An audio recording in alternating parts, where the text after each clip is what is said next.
Hi and welcome back to my little corner of the internet. Today we're making an Edwardian corset. But first I want to show you these little things that I got. They're totally handy. No need to put in some needles.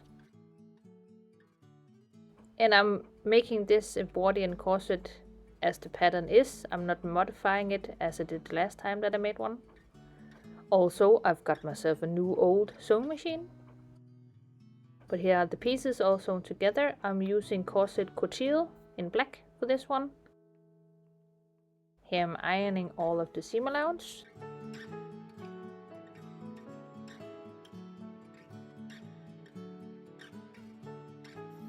Okay, so here are the pieces. I have ironed down the seam allowance of both of them on each side. What I'm going to do is I'm going to snip one side of the seam allowance and then fold over this, so this gets encased with this one. And I'm going to be doing that on all the pieces.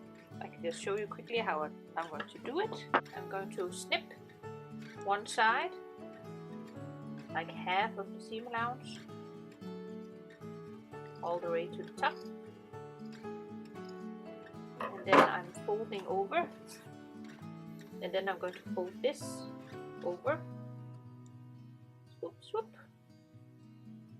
And then sew along here. That's what I'm going to do with all the pieces.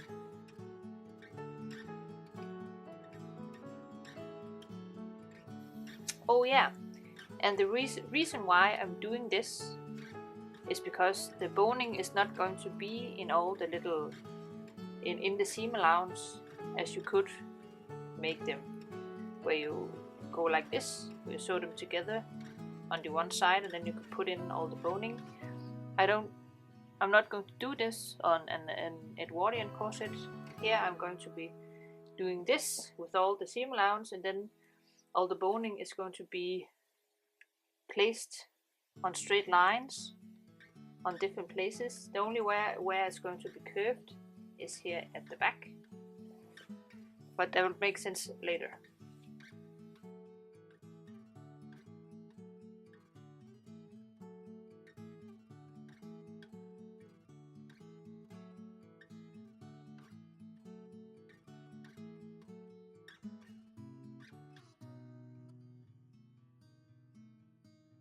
So I've sewn all the seam allowance as I just showed you. Here is on the wrong side, this is the right side of the fabric or the corset. And in theory I'm supposed to put boning channels on the inside instead of the outside, but I have this wonderful velvet pink, what do you call this, tape, where it's not velvet on the inside but it's velvet on the outside, and I'm thinking I'm going to use this for my boning channels on the outside of the corset, because why not? And because this is the boning I'm going to use, because I'm going to be putting 2 boning fits inside one channel, and this fits 2. If you see here, if I can do this with one hand, it fits perfectly, like 2, 1 on each side. So yeah, so what I'm going to do now is figure out where I want to put these.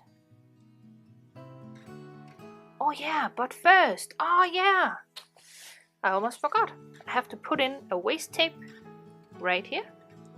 And I thought I had some white cotton gross grain, but I don't.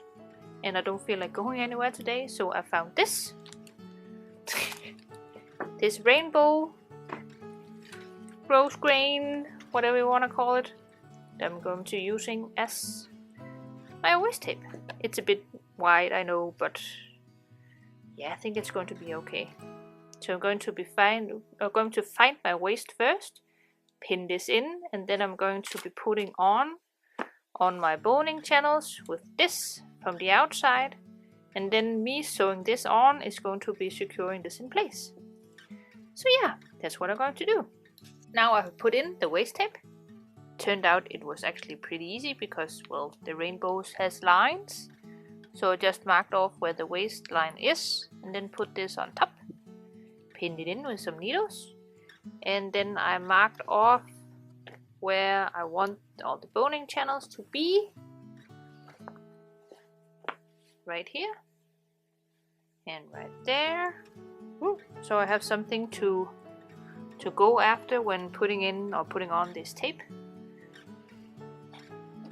So yeah, that's what I'm going to do. Hoping not to make too many mistakes.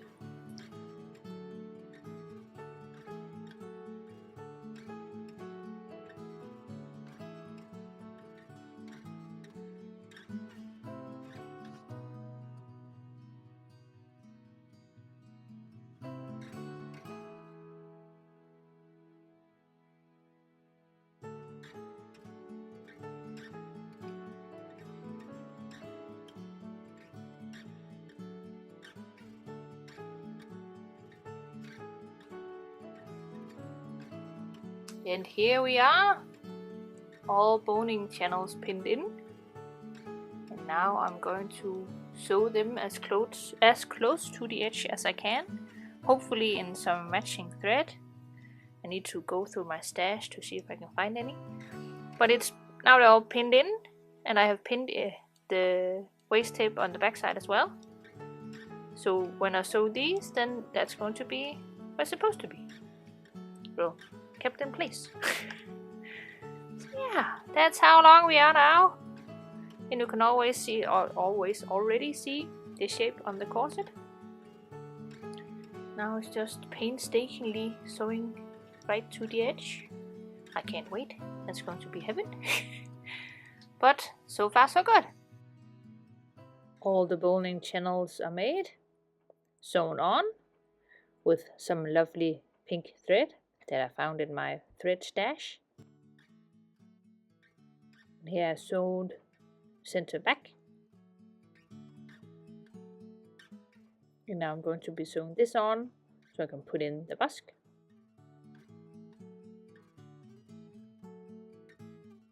But first I'm measuring out where it's supposed to sit by using my pattern piece, tracing all the way around, just to give me some guides when I sew it. Okay, now it's time to put in the busk.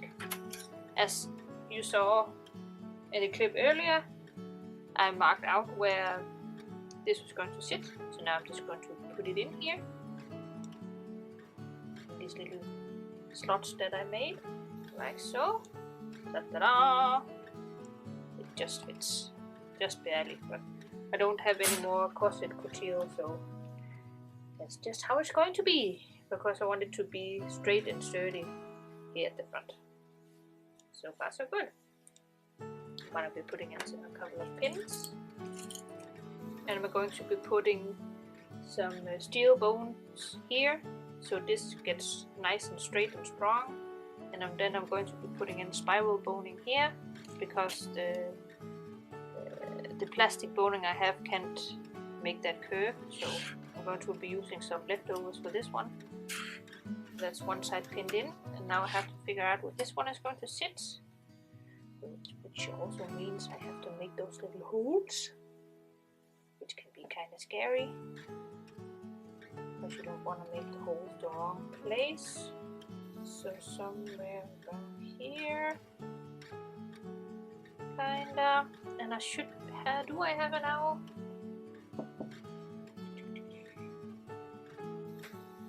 Just hope it's the right place.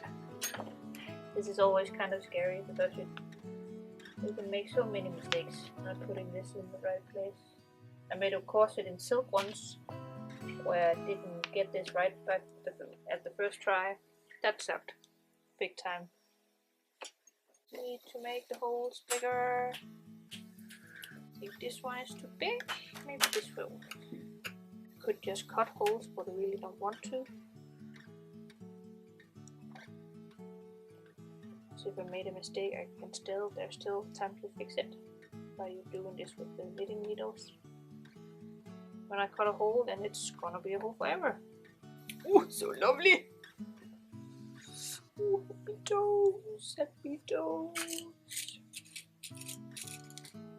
Yes, that in. Yeah. So what I'm going to do now is sew along the edge of the busk all the way around as closely as I can. We're going to switch to a zipper foot, and then I only need to put in some bones and put on some bindings, and then make some holes, and then it's almost done. Just look at that. Yeah, the boning channels are a bit wonky, but I knew that was going to happen. But that's okay. Just look at it. Ta-da! Busk sewn in. The next step, I'm going to find the seam allowance at the top and at the bottom of the corset before I'm going to put in some boning.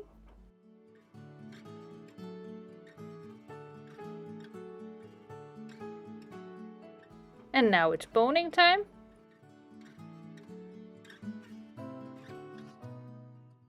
All boning in, and now I'm flossing the edges at the front to keep the bones in place. Not the most prettiest work, but it gets the job done. Put on some binding. Now it's time to make the eyelets at center back.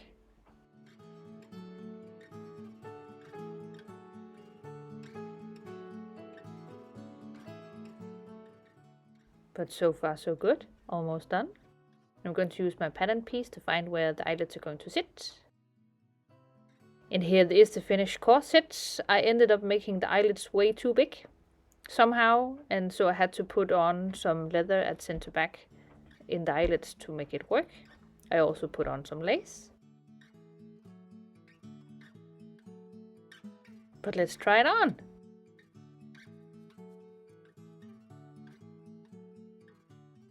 And these are the suspenders that I'm going to put on at some point. I'm not really sure if it's going to be these or some others, but they are in theory going to sit right there. In theory. Let's see what's going to happen at some point. But corset done! Ta-da! Here is a better look and a little glimpse of the one that I've made the first time. I want to say I like this one that I made now a lot better. It fits and sits a lot nicer. But yes, my Edwardian corset is done! Happy toes! Yay! Thank you so much for watching, and I hope to see you next time. Bye!